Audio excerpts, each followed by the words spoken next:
Oh, hello YouTube, this is going to be a short video on the growing of date palms. As you can see, both these potted plants are the common date palms. The scientific name is Phoenix dactylifera, and they are both grown from seed. They're also both of a similar age, roughly 15 to 16 months old. As you can see, they grow very slow. For example, this one on the right is still on its sprouting stage.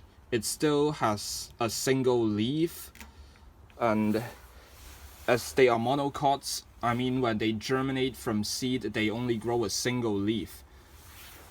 And they will grow more foliage as they grow older. And on the other hand, this one seems to be growing a little bit faster. It is indeed shorter when you're measuring it from the base, from the soil all the way to the top, but it already has two leaves. One is this, the first leaf that is sprouted, the seed leaf, and the other one is this, the second leaf that it had grew.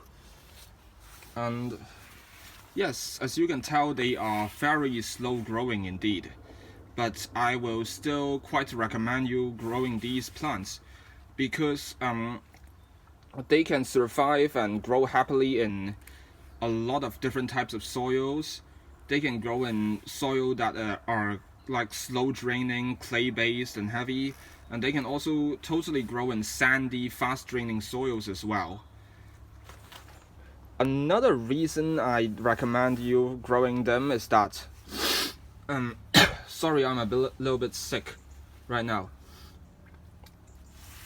Is that they are a plant of low maintenance.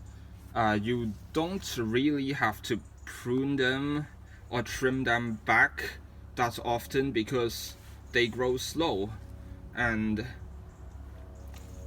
they're also, I mean, last but not least, they can fit in a lot of different environments.